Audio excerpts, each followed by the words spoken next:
좋으신 우리 주님의 은혜가 오늘 말씀 가운데 거하시는 우리 모두 함께 하시기를 바랍니다. 오늘 우리가 함께 보실 하나님 말씀은 시편 117편의 말씀입니다.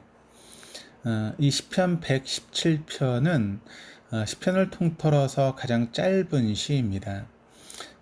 시편 117편은 너희 모든 나라들아 라고 하는 말씀으로 시작하고 있습니다. 하지만 히브리어 원어를 보면 찬양하다 라고 하는 것을 의미하는 동사 할랄의 명령형인 할렐루로 시작합니다. 할렐루로 시작하는 이 시는 또한 할렐루야로 끝나고 있습니다.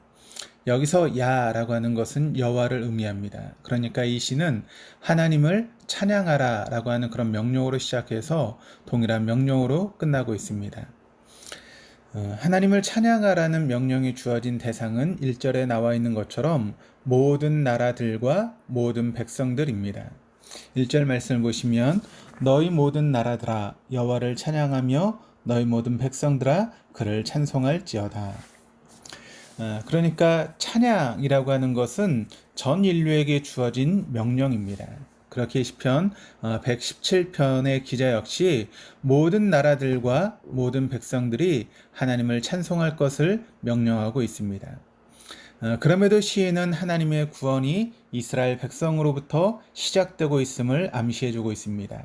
2절 말씀을 보시면 우리에게 향하신 여호와의 인자하심이 크시고 여호와의 진실하심이 영원함이로다. 할렐루야. 우리말 성경에는 나타나 있지 않지만 히브리어 원문에는 문장 맨 앞에 왜냐면이라고 하는 접속사 키가 있습니다. 즉 시인이 찬양을 명령하는 이유는 여호와의 인자심이 크고 여호와의 진실하심이 영원하기 때문이라는 것입니다. 이 2절의 내용은 출애굽 후 시내산에 도달한 이스라엘 백성들에게 하나님께서 주신 언약의 내용입니다.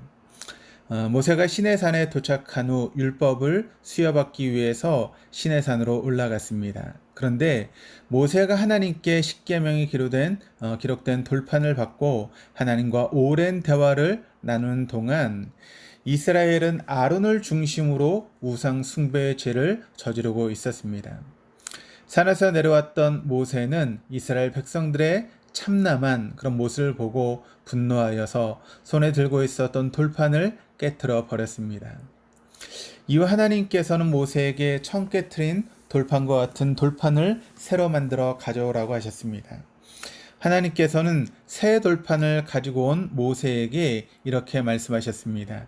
출애굽기 34장 6절의 말씀인데 여호와라 여호와라 자비롭고 은혜롭고 노하기를 더디하고 인자와 진실이 많은 하나님이라. 모세가 자신의 분노를 이기지 못하고 하나님께서 친히 주신 돌판을 깨트렸음에도 불구하고 하나님께서는 다시금 동일한 내용의 말씀을 돌판에 새겨 주셨습니다. 이 사건은 하나님께서 이스라엘과 맺으신 언약이 인간의 행위에 근거하는 것이 아니라 하나님의 인자와 진실, 곧 하나님의 헤세드와 에메트에 근거하고 있음을 보여주고 있습니다. 하나님의 헤세드를 하나님의 사랑으로 번역할 수 있다면 하나님의 에메트는 하나님의 신실하심으로 번역할 수 있습니다. 그러니까 하나님의 대표적인 성품인 헤세드와 에메트는 이스라엘 역사 속에서 또 하나님께서 친히 사람이 되셔서 이 땅에 오신 예수님을 통해서 선명하게 드러났습니다. 몇천 년이 지나도 여전히 변하지 않는 하나님의 사랑과 신실하심은 이스라엘을 넘어 온 인류를 구원으로 인도하는 하나님의 능력이 되었습니다. 왜냐하면 하나님께서는 예수님께 우리 인간의 모든 죄를 담당시키셨기 때문입니다. 시편 117편의 시인은 모든 나라들과 모든 백성들이 하나님을 찬양해야 하는데 이유가 있다면 그것은 하나님의 인자하심과 진실하심, 곧 하나님의 풍성한 헤세드와 에메트가 영원하기 때문임을 밝혀주고 있습니다. 이스라엘 백성들은 출애굽을 통해 구원하시는 하나님의 능력과 은혜를 직접 목도하였습니다. 하지만 모세가 보이지 않자 곧 눈에 보이는 우상을 만들어 달라고 아우성쳤고 그들은 아론이 만들어준 금송아지 우상을 숭배했습니다. 그럼에도 하나님께서는 그들을 용서하시고 그들을 언약의 백성으로 삼아 주셨습니다. 하나님의 인자하심과 진실하심이 영원하기 때문입니다.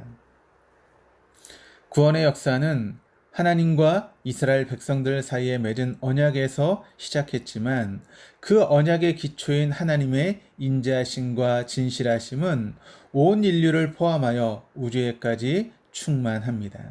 그렇기에 사도 바울은 피조물도 썩어짐의 종노릇 한 데서 해방되어 하나님의 자녀들의 영광의 자유에 이르게 된다라고 하는 것을 고대하고 있다라고 이야기하고 있습니다. 하나님의 우주적인 구원은 마침내 새 하늘과 새 땅으로 이어질 것입니다. 요한계시록 21장 1절 말씀을 보시면 또 내가 새 하늘과 새 땅을 보니 처음 하늘과 처음 땅이 없어졌고 바다도 다시 있지 않더라. 이 우주적인 구원이 완성될 때 하나님께서는 하나님의 백성들과 함께 계셔서 모든 눈물을 그 눈에서 닦아 주실 것입니다. 하나님의 인자하심과 진실하심이 영원하기 때문입니다. 사랑하는 교우 여러분, 오늘 하루의 삶 속에서 하나님께서 친히 우리의 하나님이 되심을 믿으십시다.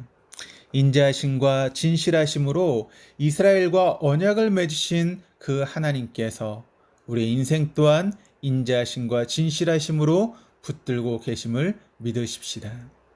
이 하나님이 온 우주의 창조주가 되실 뿐 아니라 우주적인 구원의 완성자가 되심을 믿으십시다. 알파이신 하나님께서 우리 속에 착한 일을 시작하셨다면 또한 오메가이신 하나님께서 그것을 능히 이루어 가심도 믿으십시다. 그렇게 사랑하는 교회 여러분, 낙심하지 마시기 바랍니다. 절망하지 마시기 바랍니다. 우리 인생에 어떤 역경이나 환난이 있다 할지라도 하나님은 하나님을 영화롭게 찬양하는 존귀한 자리로 우리를 반드시 인도하시고야 말 것이기 때문입니다. 기도하시겠습니다. 인자하심과 진실하심이 영원한 하나님 아버지, 우리 인생의 알파와 오메가가 되셔서 그 인자하심과 진실하심으로 지금도 우리를 인도하시고 지켜주셔서 감사드립니다. 인자하심과 진실하심이 영원한 주님이시기에 때로 우리가 죄에 걸려 넘어지고 우리 삶에 닥치는 여러 모양의 환난으로 인해서 낙심하거나 좌절한다 할지라도 결국 우리의 인생을 영화롭게 하시는 하나님의 손길을 신뢰하게 하여 주시옵소서. 그래서 찬양으로 시작하여 찬양으로 마치는 이 시편처럼 우리 인생 또한 하나님께 올려드리는 아름다운 찬양으로 열매 맺게 하여 주시옵소서. 감사드리며 예수 그리스도 이름으로 기도드립니다. 아멘.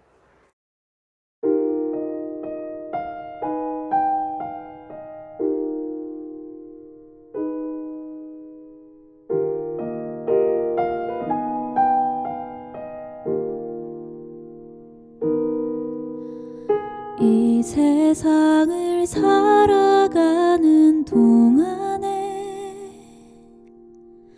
나의 힘을 의지할 수 없으니 기도하고 낙심하지 말 것은 주께서 참 소망이 되심이라. 주의 길을 걸어가는 동안에 세상의 것 의지할 수 없으니 감사하고 낙심하지 말 것은 주께서 참 기쁨이 되심이라.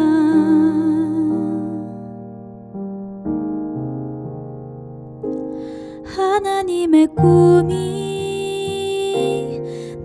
비전이 되고 예수님의 성품이 나의 인격이 되고 성령님의 권능이 나의 능력이 되길 원하고 바라고 기도합니다.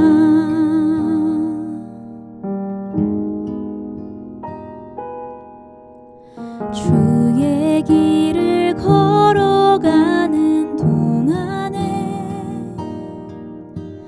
세상의 것 의지할 수 없으니 감사하고 낙심하지 말 것은 주께서 참 기쁨이 되심이라. 하나님의 꿈이 나의 비전이 되고 예수님의 성품이 나의 인격이 되고 성령님의 권능이 나의 능력이 되길 원하고 바라고 기도합니다. 하나님의 꿈이 나의 비전이 되고 예수님의 성품이 나의 인격이 되고 성령님의 권능이 나의 능력이 되길 원하고 바라고 기도합니다.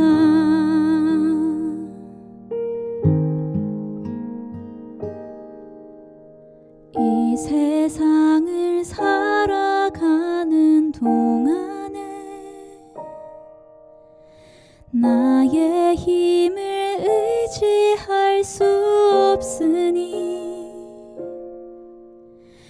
기도하고 낙심하지 말 것은 주께서 참 소망이 되심이라.